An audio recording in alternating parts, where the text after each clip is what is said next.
నమస్తే అన్న, అందరికీ నమస్కారం. కువైట్లో ఇటీవల జరుగుతూ ఉన్న సంఘటనలు ఏవైతే ఉన్నాయో, ఇళ్లల్లో పనిచేస్తూ ఉన్న ప్రవాసులు ఎవరైతే ఉన్నారో వాళ్ళను కలవరపెడుతూ ఉన్నాయి. ఎందుకంటే గాని ఇటీవల ఇళ్లల్లో పనిచేస్తూ ఉన్న కొంతమంది ఎవరైతే ఉన్నారో వాళ్ళకున్న సమస్యల వల్ల కావచ్చు, ఇతర కారణాల వల్ల కావచ్చు, కువైట్ యజమానుల నుంచి ఒత్తిడి కావచ్చు, అప్పులు కావచ్చు, వ్యక్తిగత కారణాలు కావచ్చు, అనేక రకాల కారణాలతో మనం చూసుకుంటే చాలా మంది అయితే బలవన్మరణానికి పాల్పడుతూ ఉన్నారు.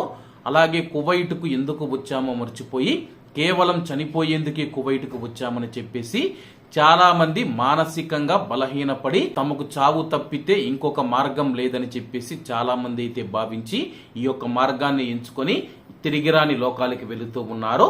తాజాగా స్థానిక మీడియా తెలిపిన వివరాల ప్రకారం కువైట్లోని గర్నాదా ప్రాంతంలో కువైట్ యజమాని ఇంట్లో పనిచేస్తూ ఉన్న మహిళ ఎవరైతే ఉన్నారో ఉరి వేసుకుని ఆత్మహత్యకు పాల్పడి ఇంటి పని మనిషి మృతి చెందిందని చెప్పి స్థానిక మీడియా పేర్కొంది. అనుమానాస్పద ఆత్మహత్య కేసుగా పోలీసులు గుర్తించి కేసు నమోదు చేశారు. అలాగే ఈ యొక్క సంఘటన పైన ministry of interior help line number కైతే కంట్రోల్ రూమ్ కైతే ఫోన్ రావడం జరిగింది. సమాచారం అందుకున్న వెంటనే పోలీసులు సంఘటనా స్థలానికి చేరుకున్నారు.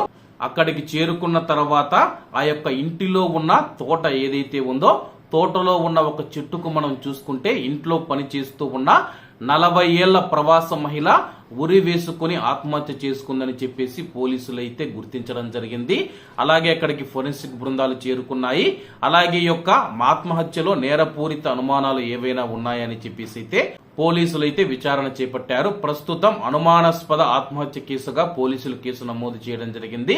అలాగే కువైట్ యజమాని మనం చూసుకుంటే మా యొక్క ఇంటి పెరట్లో చెట్టుకు ఉరి వేసుకుని మా ఇంట్లో పనిచేస్తూ ఉన్న మహిళ ఇలా చనిపోయిందని చెప్పేసి పోలీసులకు సమాచారం అందించారు.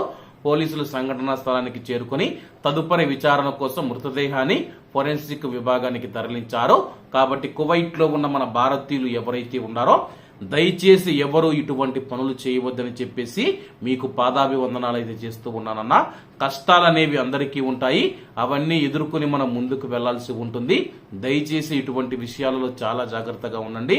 మనల్ని నమ్ముకొని మన యొక్క కుటుంబం అయితే ఇండియాలో ఉంటుంది కాబట్టి అందరూ జాగ్రత్తగా ఉండి ఇటువంటి పిచ్చి ఆలోచనలు చేయవద్దని చెప్పి మరీ కోరుకుంటూ అందరూ బాగుండాలి, అందులో మనం ఉండాలి. అందరికీ నమస్తే అన్న.